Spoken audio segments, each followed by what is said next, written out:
ज्ञानोबा माऊली तुकाराम. भाविकांनो, हा संसार एखाद्या विशाल आकाशासारखा आहे. त्या आकाशात असंख्य तारे चमकत असतात, पण सूर्य उगवल्यावर सगळे अंधार आपोआप नाहीसे होतात. तसेच आपल्या जीवनात अज्ञानाचा अंधार आहे. तो दूर करण्यासाठी ज्ञानाचा सूर्य उगवला पाहिजे. आणि हे ज्ञान केवळ पुस्तकातून मिळत नाही, ते मिळते अनुभवातून, भक्तीतून आणि अंतःकरणाच्या शुद्धतेतून. ज्ञानेश्वर माऊलींनी लहान वयातच जगाला सांगितले की परमेश्वर दूर नाही. तो प्रत्येक जीवामध्ये आहे. झाडाच्या पानात, पक्ष्यांच्या किलबिलाटात, आईच्या मायेतील उभेत आणि शेतकऱ्याच्या घामातही तोच वसतो. आपण देव शोधायला तीर्थयात्रा करतो, पण माऊली सांगतात की आधी स्वतःच्या मनात डोकवा. मन शांत असेल तर देव तेथेच सापडेल. माऊलींनी भगवद्गीतेचा अर्थ सामान्य लोकांना समजेल अशा भाषेत सांगितला. त्यांनी शिकवले की कर्म करणे आवश्यक आहे, पण त्याच्या फळाची आसक्ती ठेवू नका. जसे शेतकरी बी पेरतो, मेहनत करतो, पण पावसावर त्याचे नियंत्रण नसते. तो आपले काम प्रामाणिकपणे करतो आणि परिणाम परमेश्वरावर सोडतो. तसेच आपणही आपले कर्तव्य करत राहावे. अहंकार हा सर्व दुःखांचे मूळ आहे. मी मोठा, मी ज्ञानी, हा विचार माणसाला खाली खेचतो.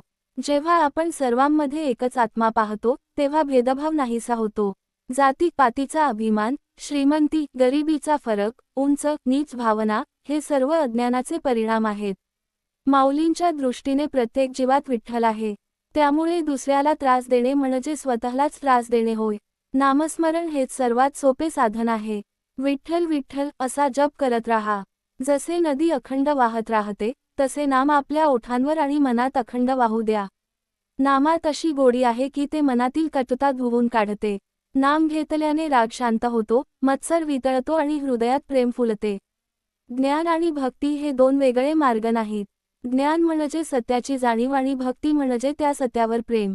जसे दिव्याला तेल आणि वात दोन्ही लागतात, तसे जीवनाला ज्ञान आणि भक्ती दोन्ही आवश्यक आहेत. एकाने प्रकाश येतो, दुसऱ्याने तो टिकतो. संसार सोडून जंगलात जाण्याची गरज नाही. घरात राहून, कुटुंब सांभाळून, काम करतानाही भगवंताशी नाते जोडता येते. आई जेव्हा आपल्या लेकरासाठी अन्न बनवते, तेही सेवा आहे. शेतकरी जेव्हा शेतात मेहनत करतो, तेही साधना आहे.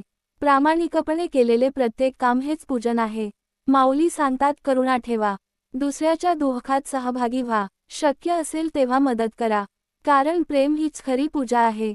मंदिरातील घंटा वाजवणे सोपे आहे, पण मनातील स्वार्थाची घंटा थांबवणे कठीण आहे. जेव्हा मन शांत होते, तेव्हा खरे समाधान मिळते. जीवन क्षणभंगूर आहे. आज जे आहे ते उद्या नसेल. म्हणून राग, द्वेष, लोभ यांना मनात जागा देऊ नका.